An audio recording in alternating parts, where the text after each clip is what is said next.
प्रणम्य परमात्मानं सिद्धं त्रैलोक्यवन्दितं स्वाभाविक चिदानन्द स्वरूपं निर्मलाप्ययम् शुद्धजीवादिद्रव्याणां देशिकं च जिनीश्वरम् द्रव्यसंग्रहसूत्राणां वृत्तिं वक्षे समासितम् जीवमजीवमदह्वम् जीर्णवरवसहेन जीर्णनेत्रेत्थम् देविन्दविन्दवन्दम् वन्दे तं सर्वदा शिरसा कहे जीव अजीव जिनवर विषवनी लोक में वे वंद्य सुरपति वृंद से वंदन करूं कर जोड़।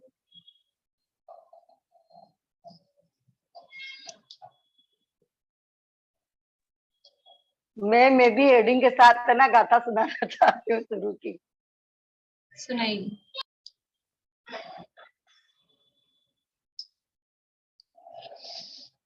द्रव्य संग्रह के अंतर्गत हमारी चर्चा चल रही है। वर्षा, अभी कुछ बोलना है आपको? हाँ, मैं रेणु जी को बहुत बहुत अनुमोदना, बहुत अच्छे से याद कर रही हूँ।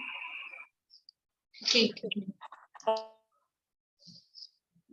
52 नंबर की गाथा अपनी चल रही है। आचार्य परमेष्ठी का स्वरूप, जो पदस्थ ध्यान का जो वाच्य कहे थे पंच परमेष्ठी, उन पंच परमेष्ठियों का स्वरूप यहाँ बताया जा रहा है और उसके अंतर्गत आचार्य परमेष्ठी के स्वरूप की चर्चा अपनी चल रही है। गाथा का पाठ करते हैं, फिर बोलते हैं आपसे। 52 नंबर की गाथा है, पेज नंबर 246 पे।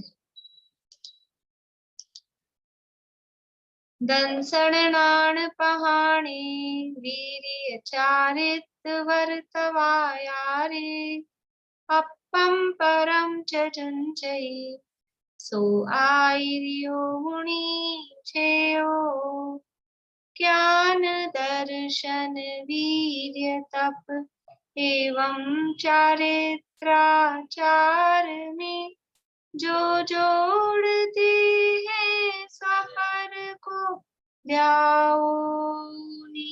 आचार्य को। दर्शनाचार ज्ञानाचार्य की मुख्यता सहित वीर्याचार, चारित्राचार और तपाचार, इन 5 आचारों में जो अपने को तथा पर को जोड़ता है वह आचार्य मुनि ध्यान करने योग्य है। यानी आचार्य का ध्यान करना है तो कैसे आचार्य, किन आचार्य का ध्यान करना है? जो इन 5 आचारों सहित है, अपने को जोड़ता है, मतलब पंचाचार जिनके जीवन में है, यानी कि सम्यक दर्शन, ज्ञान, चारित्र, तप, वीर्य, इन रूप परिणति जिनकी है, ऐसे आचार्य मुनि ध्यान करने योग्य हैं। अकेला नाम के आगे आचार्य लगा हो तो वो ध्यान करने योग्य नहीं। व्यवहार से भी, व्यवहार ध्यान की बात है, बाहर दूसरे आचार्य की अगर कर रहे हैं तो व्यवहार से भी वो ध्यान करने योग्य नहीं है। बोलिए भारती आंटी। ये मैं कह रही थी, इसको मतलब ऐसे मतलब इतना शॉर्ट में कर सकते हैं क्या? जिसकी सम्यक दर्शन में जिसकी रुचि है उसमें जो आचरण और परिणमन है वो तो निश्चय दर्शनाचार है। मतलब मैं ऐसे शॉर्ट में दर्शन में रुचि नहीं है, सम्यक दर्शन में रुचि नहीं है, शुद्धात्मा में रुचि है। शुद्धात्मा में रुचि वो सम्यक दर्शन है। शुद्धात्मा में जिसकी, और श्रद्धा, ये श्रद्धा का है ना? हाँ। और सॉरी, शुद्धात्मा में जिसकी रुचि है ऐसा जो सम्यक दर्शन है, और उसका जो आचरण और परिणमन करते हैं वो ही निश्चय दर्शनाचार है। ऐसे ही करके ज्ञानाचार का मतलब शॉर्ट में ऐसे कर ले, क्योंकि शॉर्ट में ऐसे ही कर सकते हैं, फिर वो उसका खुलासे के लिए शॉर्ट में परिभाषा तो ऐसी है, अपन ने पढ़ते समय भी देखा था, शॉर्ट में परिभाषा वही है, लेकिन वो उसके विशेषण दिए गए हैं। उसके उसकी महिमा कैसे है, इतना सा अपन बोलते हैं सम्यक दर्शन रूप जो परिणमन कर रहा है उसका नाम दर्शनाचार है, तो उसमें वो भाव नहीं भाषित होता है। इसलिए उसके खुलासा के लिए कि सम्यक दर्शन क्या है, शुद्धात्मा में रुचि, और वो शुद्धात्मा कैसा है उसकी यहाँ विशेषताएं बताई। भूतार्थ न्याय का विषय भूत है, शुद्ध समय सार शब्द से वाच्य है, द्रव्य कर्म भाव कर्म नो कर्म से रहित है, और परम चैतन्य लक्षण स्वरूप जो परम चैतन्य विलास लक्षण वाला जो है, ऐसा वो शुद्धात्मा है। और ऐसा शुद्धात्मा मुझे उपादेय है, इस रुचि का नाम सम्यक दर्शन है। और ऐसे सम्यक दर्शन रूप जो आचरण है, जो परिणमन है, उसका नाम निश्चय दर्शनाचार है। अब याद रखने के लिए हम ऐसा याद रख सकते हैं कि सम्यक दर्शन रूप परिणमन, सम्यक दर्शन रूप जो आचरण है उसका नाम है निश्चय दर्शनाचार। सम्यक ज्ञान रूप जो परिणमन या उस रूप जो आचरण है उसका नाम है निश्चय ज्ञानाचार। ये शॉर्ट में है याद रखने के लिए, लेकिन इतना याद रखने के बाद में वो भी अपने को पीछे का वो भी ख्याल में होना चाहिए। ठीक है, तो यहाँ टीका की भी अपनी चर्चा, जो निश्चय स्वरूप है, कितने प्रकार के हैं आचार, 5 आचारों में अपने आप को जोड़ता है। कौन कौन से 5 आचार हैं? सविता आंटी।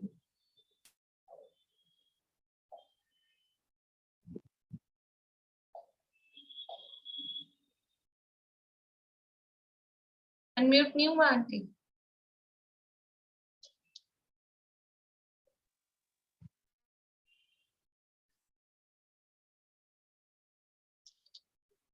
चलिए चालू नहीं होता है। सुमन जी बोलिए। ज्ञानाचार, दर्शनाचार, चारित्राचार, तपाचार और वीर्याचार। पहले दर्शनाचार, दर्शनाचार, ज्ञानाचार, चारित्राचार, दर्शन ज्ञान चारित्र ऐसा क्रम रहता है, फिर तपाचार और वीर्याचार।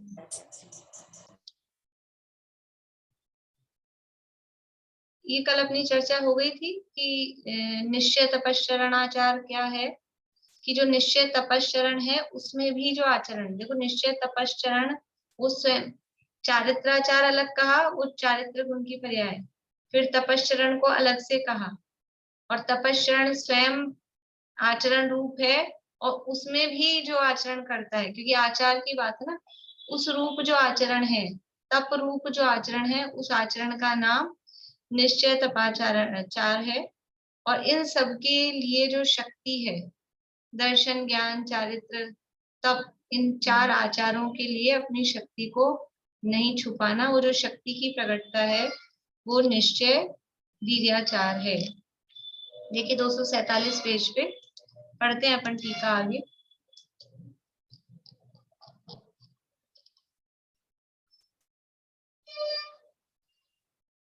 बीच में है यहाँ से, इस 4 प्रकार के निश्चय, ये तो हो गया था, पढ़ लेते हैं इसे।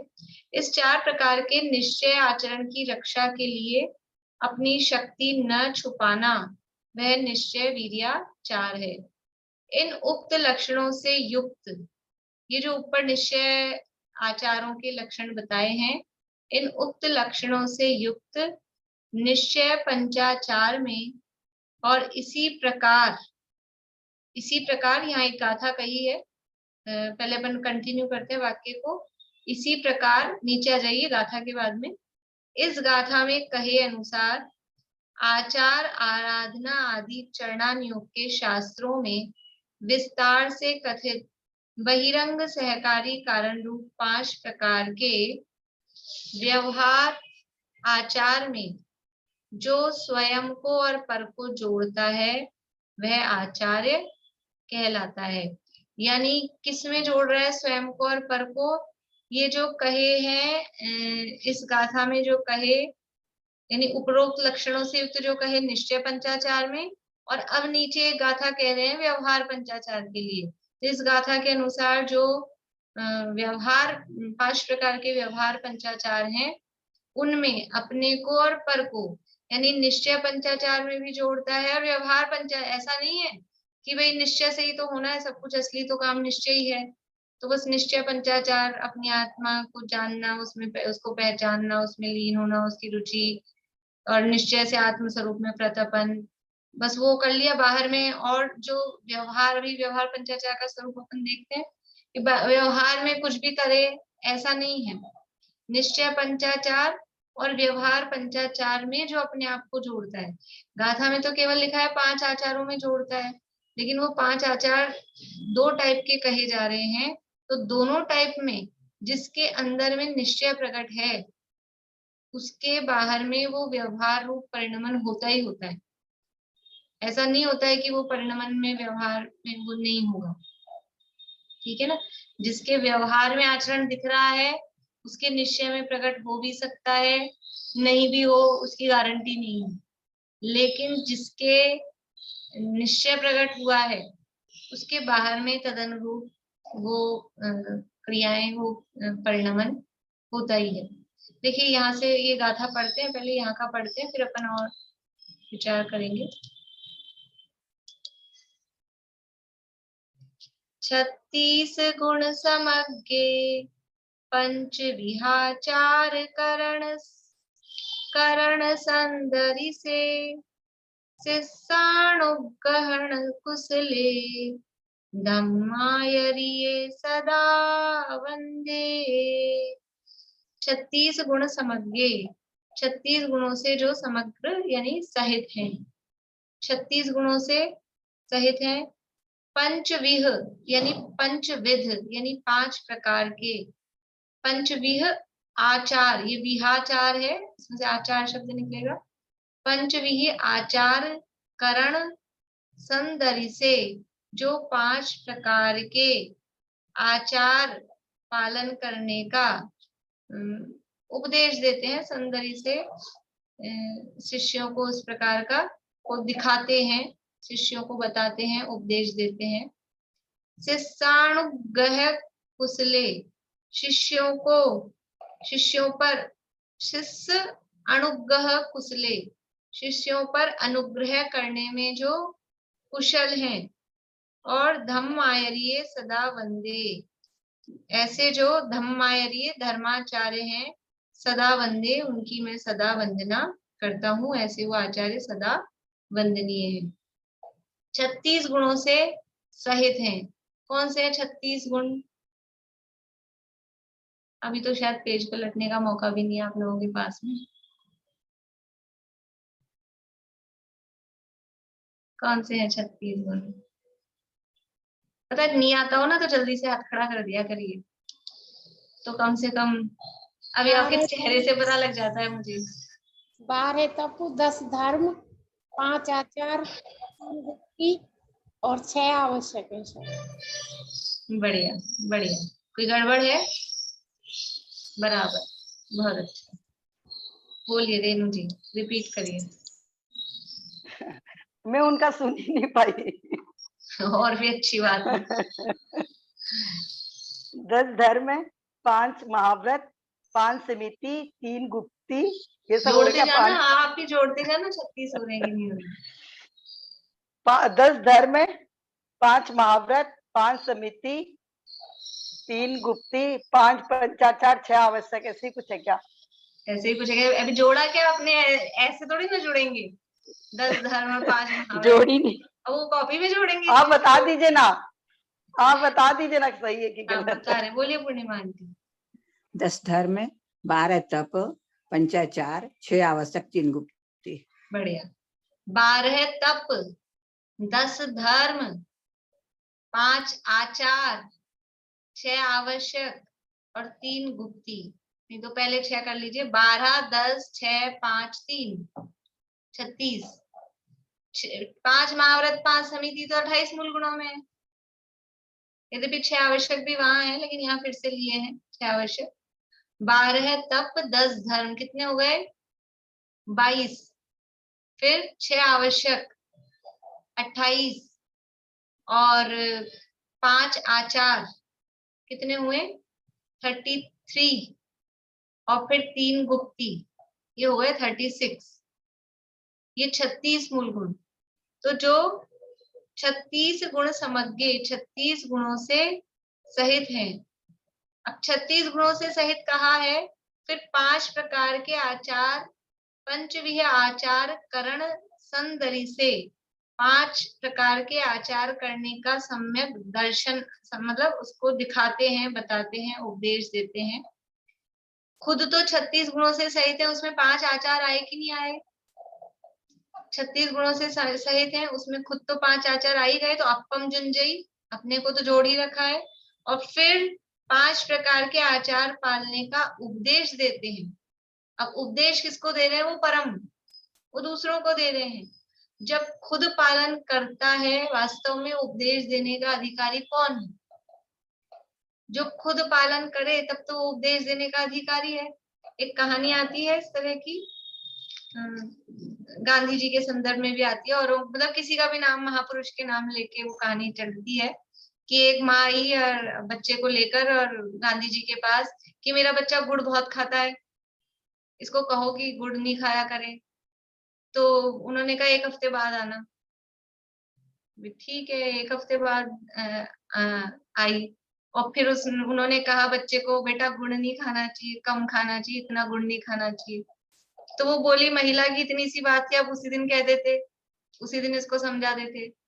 तो क्या कहा उन्होंने कि जब तुम आई थी इसको लेके 1 हफ्ते पहले, तब मैं खुद इतना गुड़ खाता था, मुझे ही गुड़ बहुत पसंद था, तो मैं इसको कैसे कहता कि तू कम खा, कि मत खा, कि नहीं खाना चाहिए। तो जो काम खुद नहीं कर रहे वो दूसरों को कैसे कहें? वो उपदेश भी फलदायी नहीं होता है। तो खुद पंचाचार का पालन नहीं करें और उपदेश देते रहे पंचाचारों का पालन करना चाहिए, तो कहाँ शिष्य मानेंगे? मतलब कुछ भी, गुरुजी खुद तो कुछ भी करें, सिगरेट पिए और फिर बच्चों को कहें सिगरेट नहीं पीना चाहिए। तो जो आप खुद ही जो काम कर रहे हो वो कैसे मना होगा उसका? तो पहले 36 गुणों से सहित है, यानी उसमें 5 आचार से सहित है, और फिर पंचविह आचार करण संदरी से फिर 5 प्रकार के आचार आचरण करने का, ये पंचाचार का पालन करने का वो उपदेश देते हैं। बोलिए। तो मैं मुनि धर्म और ये आचार्य धर्म के 2-3 तो सेम ही हो गए ना। ये गुप्त समिति भी आचार्य भी पालते हैं और महाव्रत आचार्य भी पालते हैं। 28 मूल गुण तो सभी मुनि पालते हैं, आचार्य हो, उपाध्याय हो, साधु हो, कोई भी हो। 28 मूल गुण तो कंपलसरी है। अब जो आचार्य बने हैं उनमें ये 36 विशेष हैं, तो भी 6 छोड़ दो, 6 आवश्यक है उसमें, समझ लो। पर आचार्य में 12 व्रत भी पालते हैं सब मुनि। 12 व्रत नहीं, 12 तप। 12 तप, सॉरी 12 तप। हाँ। ऐसा कोई सब कॉमन ही है, मेन। हाँ, ऐसा किसी का अधिकार नहीं है कि हम सामान्य साधु हैं तो हम 10 धर्मों का और 12 तपों का पालन नहीं कर सकते। ऐसा किसी का अधिकार नहीं है, लेकिन विशेषता है जिनमें 10 धर्मों की, क्षमादि धर्मों की, अनशन आदि, प्रायश्चित आदि तपों की, या 3 गुप्तियों की, या 5 आचारों की, जिनमें विशेषता है, उन्हें आचार्य पद दिया जाता है। परिभाषा में ये सम्यक दर्शन ज्ञान चारित्र की अधिकता से प्रधान पद प्राप्त कर मुनि संघ के नायक हुए हैं। तो सम्यक दर्शन ज्ञान चाहिए, 5 ही आचार, क्योंकि वो कह रहे ना अपम परम च जुंजई, खुद लगे हुए हैं, दूसरों को जोड़ते हैं, तो संघ के अन्य मुनि भी पंचाचारों का पालन तो करते हैं, लेकिन विशेषता किसमें है? अभी क्लास में मॉनिटर किसको बनाया जाता है? सारे बच्चे पढ़ते हैं, सारे अच्छे हैं, पूरी क्लास ही बहुत अच्छी है हमारी, तो फिर भी मॉनिटर तो एक को ही बनाया जाएगा ना। जैसे आचार्य हैं वो स्कूल में प्रिंसिपल के समान है, तो प्रिंसिपल किसी एक व्यक्ति को वरिष्ठता के आधार पे उनके समझ लो एडमिन, ये भी गुण होता है, ये तो सब बातें हैं ही, 5 आचारों का पालन करना। एडमिनिस्ट्रेटिव क्वालिटी जिसमें हो, वो प्रशासन कर सके, अनुशासन रख सके, बहुत अच्छे स्टूडेंट है, पढ़ाई में टॉप आता है, बहुत अच्छा है, लेकिन उसमें कोई जरूरी नहीं है कि उसमें सबको हैंडल करने की क्वालिटी हो। एक व्यक्ति ऐसा होता है कि पढ़ाई में सो है, ठीक है, लेकिन वो सबको कंट्रोल कर सकता है। तो आचार्य बनने में ये कंट्रोलिंग पावर विशेष होती है, और वो कंट्रोलिंग पावर के साथ में, वो कंट्रोलिंग पावर तो व्यवहार की दृष्टि से कही जा रही है, यहाँ निश्चय का कथन चल रहा है, इसलिए 5 आचारों की मुख्यता, प्रधानता कही है, सम्यक दर्शन ज्ञान चारित्र की अधिकता। और जिसके अंदर वो सम्यक दर्शन ज्ञान चारित्र की अधिकता है, पंचाचार की विशेषता है, उनकी विशुद्धि इतनी होती है कि वो विशुद्धि के साथ में अपने आप ही वो पुण्य और प्रभाव ऐसा होता है कि लोग संग है वो कंट्रोल में रहता है। क्योंकि इसके लिए दूसरे कंट्रोल में रहें, उसके लिए पूर्व पुण्य का उदय वो काम करता है, दूसरे हमारी बात सुने। इसमें कौन निमित्त होता है कि इतना पुण्य चाहिए। तो वो आचार्य जो सम्यक दर्शन ज्ञान चारित्र की विशेषता सहित हैं, जो सेल्फ डिसिप्लिन्ड हैं, वो खुद अपने आत्मानुशासित हैं, तो वो दूसरे अपने आप ही उनको देख के वो अनुशासित होते हैं, इतना प्रभाव उनका ऐसा हो जाता है।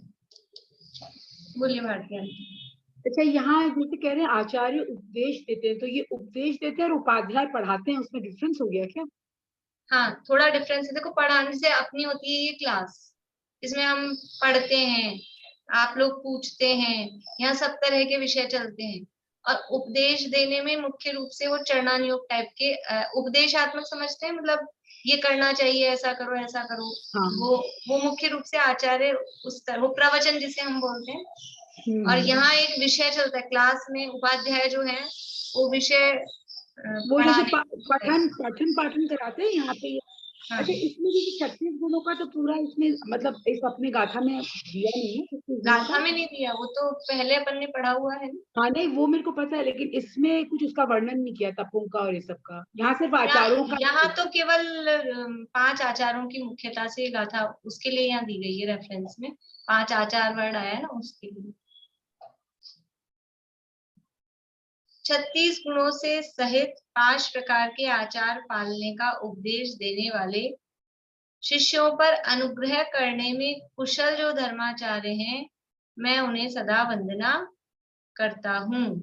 यानी ये तो गाथा दी है, भाव संग्रह नाम का ग्रंथ है, उसमें ये गाथा है। तो यानी ये आचार्यों की विशेषता है। आचार्य संघ में अनुशासन बना के रखते हैं, अनुशासन करते हैं, लेकिन बाहर से वो स्ट्रिक्ट दिखते हैं अनुशासन के मामले में, लेकिन फिर भी कैसे हैं, शिष्यों पर अनुग्रह करने में कुशल। जैसे वो होता है ना, नारियल ऊपर से कठोर दिखता है और अंदर से कैसा होता है, अच्छा, सॉफ्ट, कोमल, मीठा। ऐसे ही आचार्य, क्योंकि संघ का अनुशासन करना है, अब सबके साथ ऐसे ज्यादा फ्री हो जाओ ना किसी से, तो वो अनुशासन नहीं रह पाता है, मर्यादाएं नहीं रह पाती है, फिर वो क्या बोलते हैं, मतलब वो लिमिट क्रॉस हो जाती है। तो आचार्य वो अनुशासन भी बना के रखते हैं, लेकिन ऐसा नहीं है कि शिष्यों पे बहुत सख्त रहते हो, उन पर अनुग्रह बिल्कुल अपने बालकवत, जैसे माता अपने पुत्र का पालन करती है, वैसे आचार्य संघ का पालन करते हैं। जैसे राजा प्रजा का पालन करता है और राजा के लिए प्रजा वो उसके संतान के समान होती है, वैसे ही आचार्य के लिए संघ के सभी मुनिराज। यद्यपि वहां ऐसा पुत्र जैसा राग वो वाली बात नहीं है, लेकिन जैसे हम अपने बच्चों का ध्यान रखते हैं, वैसे आचार्य संघ में शिष्यों का ध्यान रखते हैं। तो शिष्यों पर अनुग्रह करने में कुशल जो धर्माचार्य हैं, उन्हें मैं सदा वंदना करता हूँ। अनुग्रह का अर्थ ऐसे नहीं कि भाई उसका अहित करें, लाड में बिगाड़ने वाली बात नहीं है। अनुग्रह ऐसा नहीं करते। अनुग्रह का मतलब है हमेशा कुछ भी करके उसका हित चाहना। यानी परिचय सहन करने हो रहे हैं या तपस्या की जा रही है, जो भी काम हो रहे हैं वो उसकी भलाई के लिए। जैसे घर में भी हम बच्चों को कामकाज सिखाते हैं, क्यों सिखाते हैं, क्यों पढ़ाई लिखाई कराते हैं, हम तो बहुत अच्छे अरबपति करोड़पति हैं, 7 पीढ़ी भी बैठ के खाए, इतना धन हमारे घर में है, फिर काहे को बच्चों को पढ़ाते लिखाते हैं, कुछ थोड़ा बहुत काम वाम सिखाते हैं। मतलब हाजिर रहते हैं, हर मेंबर के साथ एक नौकर खड़ा रहता है, किसी को हाथ हिलाने की जरूरत नहीं है, ऐसी हमारी स्थिति है। फिर क्यों अपने बच्चों को काम वाम कुछ सिखाते हैं, कि वो उनकी भलाई के लिए, जब कभी भी कुछ भी कभी जरूरत नहीं भी पड़े जिंदगी में, लेकिन ये शरीर ही नहीं चले, नहीं बाहर से दूसरा काम कर देगा, लेकिन शरीर को तो हिलाना डुलाना चलाना पड़ेगा ना।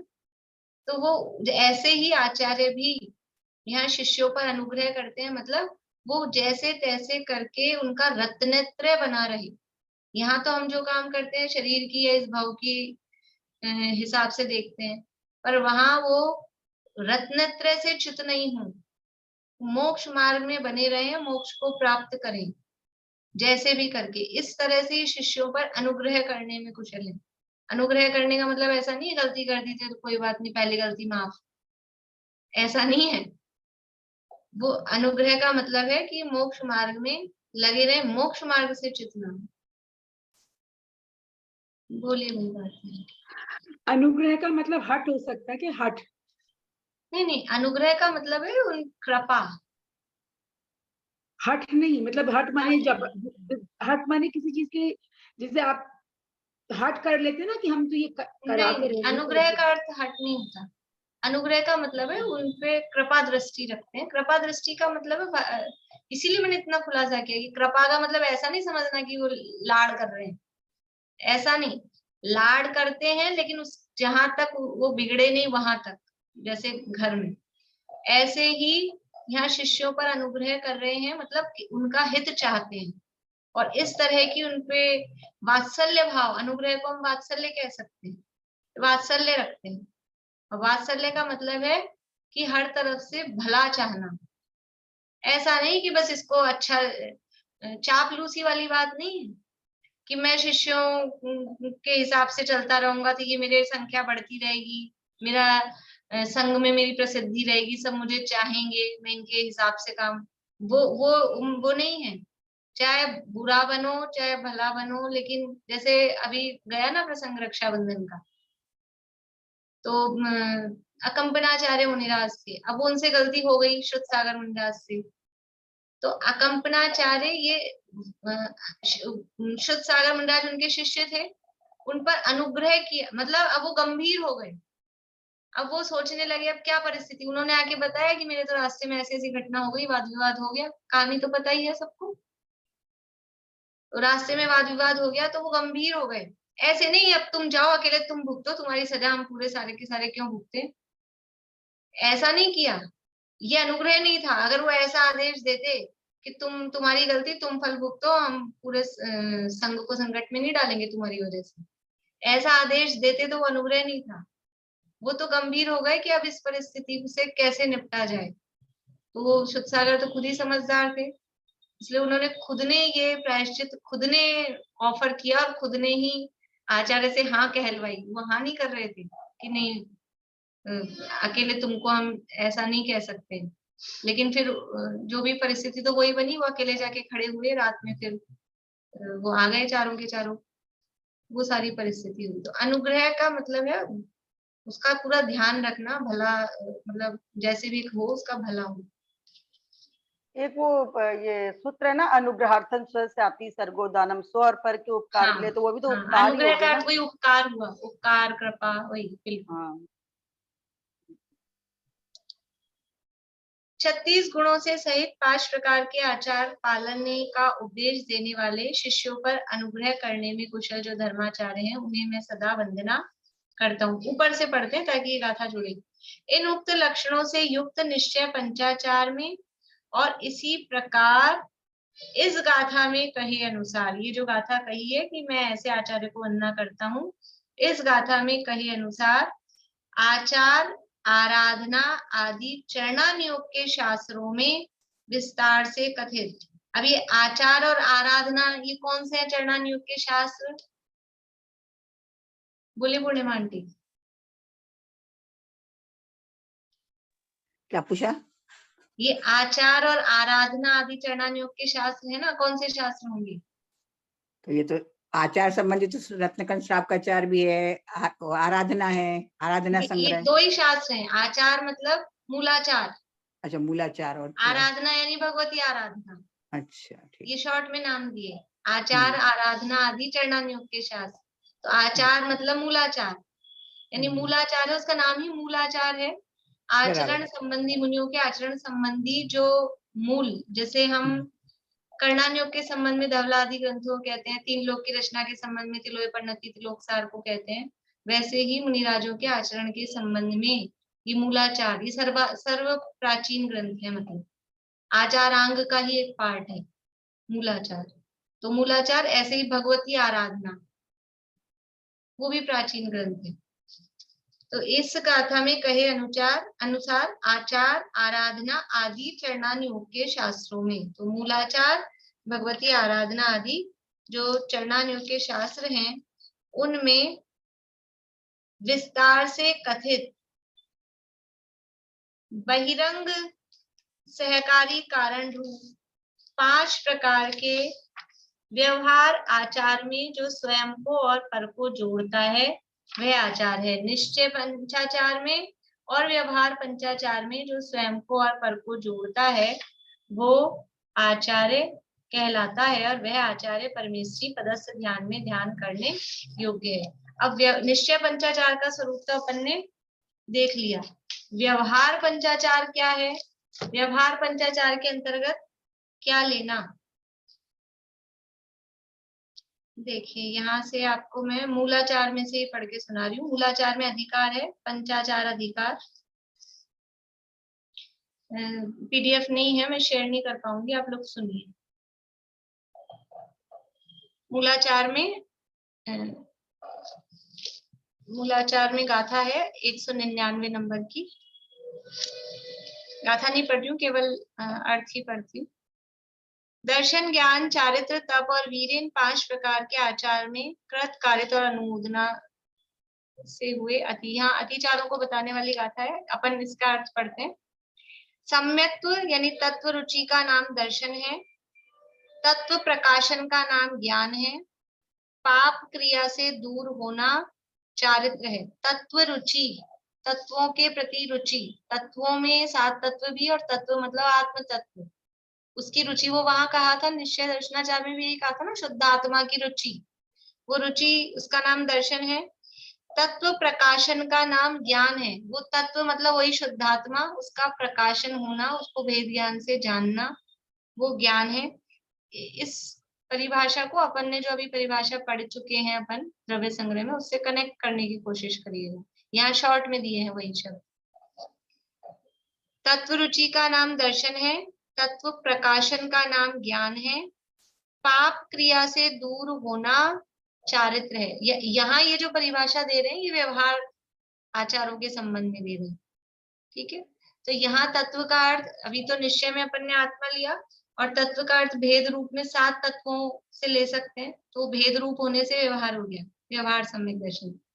7 तत्वों की रुचि वो सम्यक दर्शन, फिर उन तत्वों का प्रकाशन, उनको भेद रूप में जानना, वो सम्यक ज्ञान। और चारित्र किसे कहते हैं? असुहादो विनिवृत्ति सुहे पवित्ति ये जान चारित्रम, ये व्यवहार चारित्र है। तो पाप क्रिया से दूर होना वो चारित्र है। व्यवहार से चारित्र क्या है? व्यवहार चारित्र की यही परिभाषा है ना, अपनी गाथा है ना, असुहादो विनिवृत्ति, अशुभ से निवृत्ति यानी पाप क्रिया से दूर होना, वो चारित्र है। तप किसे कहा?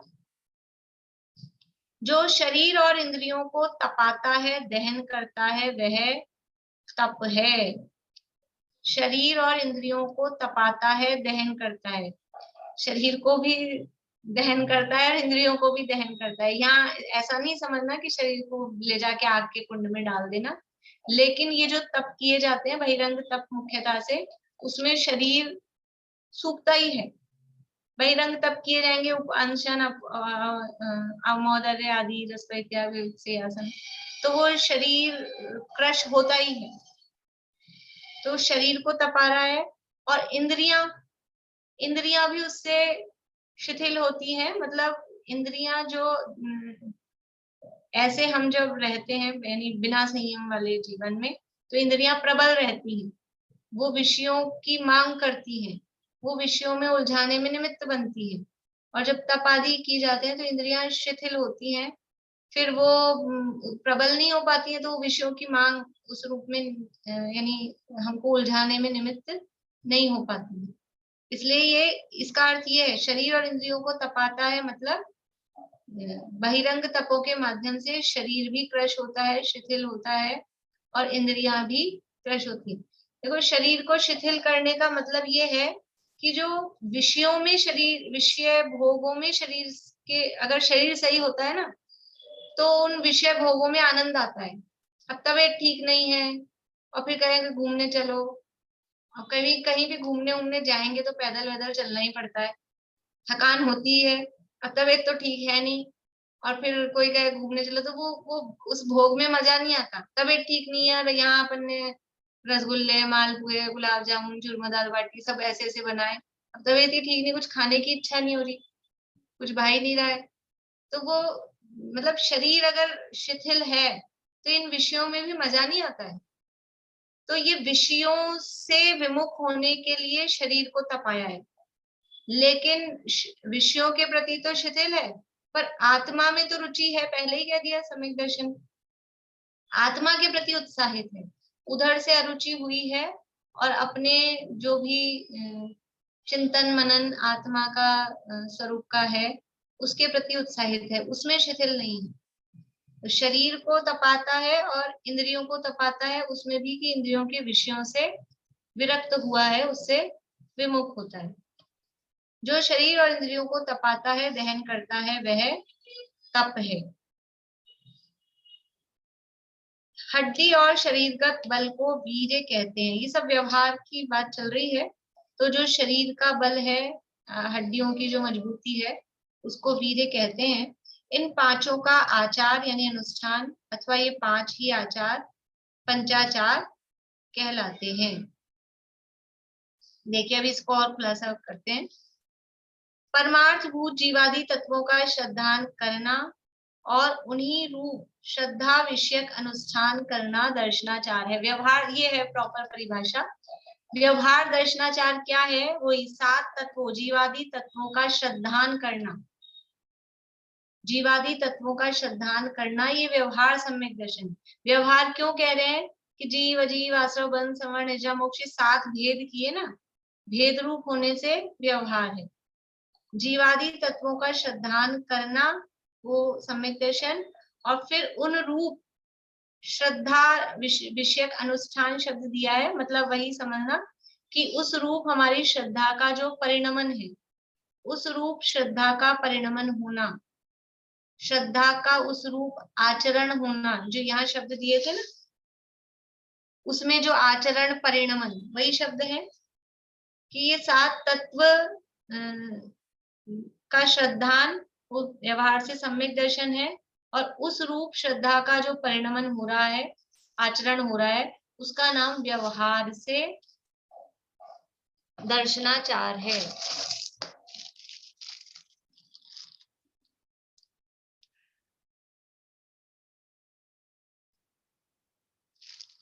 देखिए इसी में अपन साथ में, मैं सोची थी अलग से पढ़े, लेकिन अपन कंटिन्यू में एक ही तरह चलता रहेगा। प्रवचन सार में भी जो चरणानुयोग सूचक चूलिका है, प्रवचन सार का जिनको थोड़ा बहुत अभ्यास है तो प्रवचन सार में 3 बड़े अधिकार हैं, तो तीसरा अधिकार है उसका नाम है चरणानुयोग सूचक चूलिका।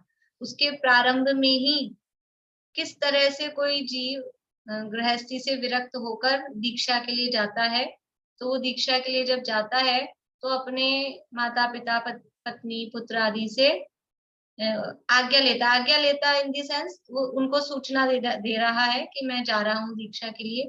तो वो किस तरह के वहां पे उसके भाव होते हैं, उनको वहां शब्दों में बताया है। वो पूरा तो अपन नहीं पढ़ेंगे।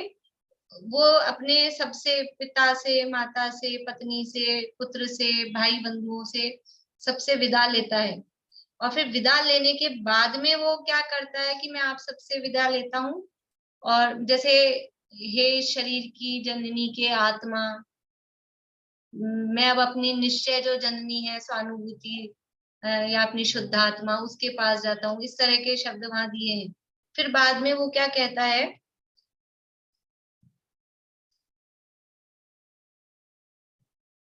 जिस प्रकार बंधु वर्ग से विदा ली, अपने को बड़ों से, स्त्री पुत्र से छुड़ाया, उसी प्रकार अब क्या कहता है, अहो निकांक्षितत्व, निशंकितत्व, निकांक्षितत्व, निर्विचिकित्सत्व, निर्मूढ़ दृष्टित्व, उपग्रहण, स्थितिकरण, वात्सल्य और प्रभावना स्वरूप दर्शनाचार। ये व्यवहार दर्शनाचार किसको कह रहे हैं? व्यवहार दर्शनाचार ये जो 8 अंग रूप सम्यक दर्शन के जो 8 अंग है ना, वो स्वरूप दर्शनाचार। मैं यह निश्चय से जानता हूं कि तू शुद्धात्मा का नहीं है। ये जो व्यवहार है ना, ये 8 अंगों का ग्रहण किया, ये सब क्या है? निशंकित निकांक्षित, ये भेद रूप है, ये व्यवहार है।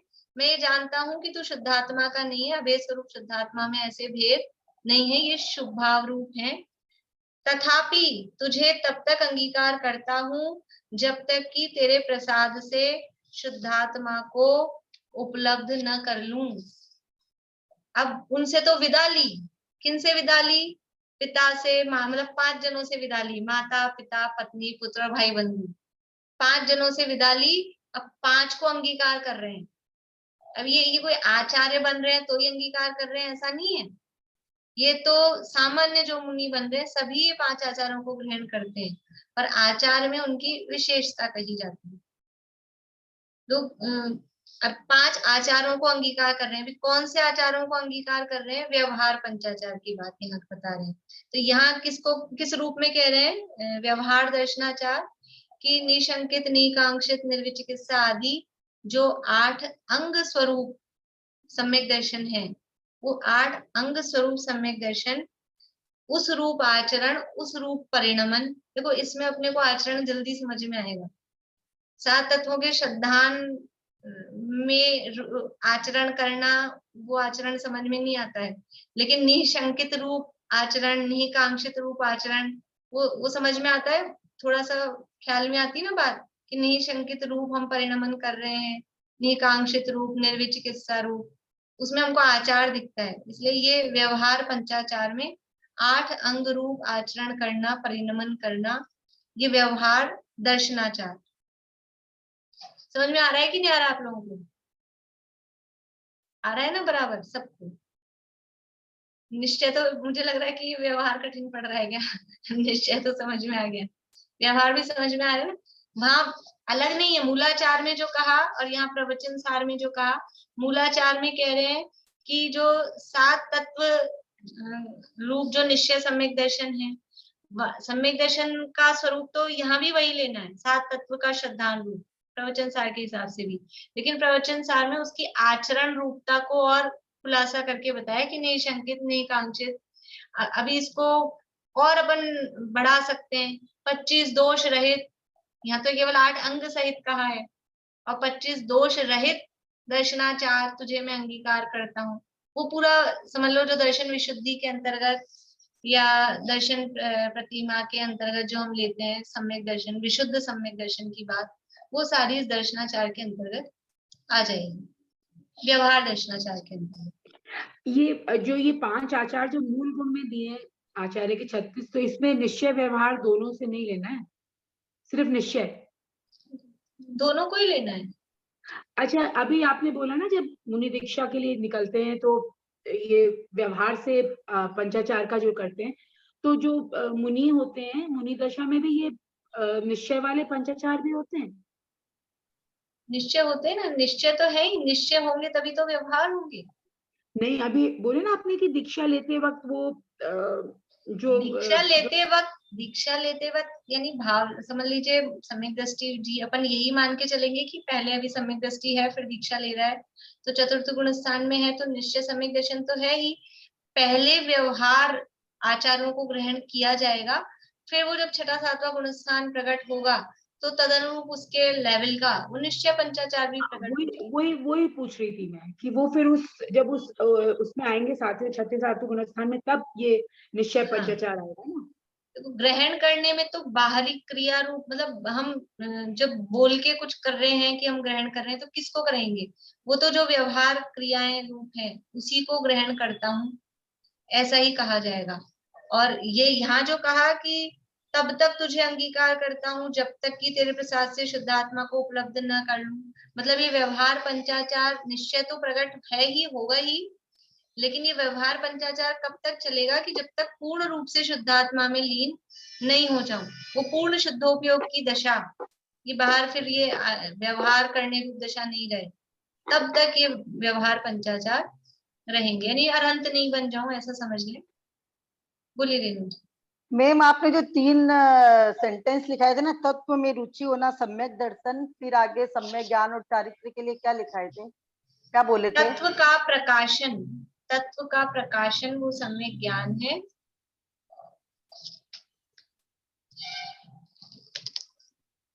और पाप क्रिया से दूर होना वो चारित्र है। और फिर कुछ रह गया होगा वापस, अभी तो पूरा नहीं हुआ है ये, अभी तो दर्शनाचार की ही बात हुई है, अभी और भी बाकी है। मंडे को हम करेंगे इसकी चर्चा दोनों शास्त्रों के आधार से, मूलाचार और प्रवचन सार, दोनों शास्त्रों के आधार से। जी।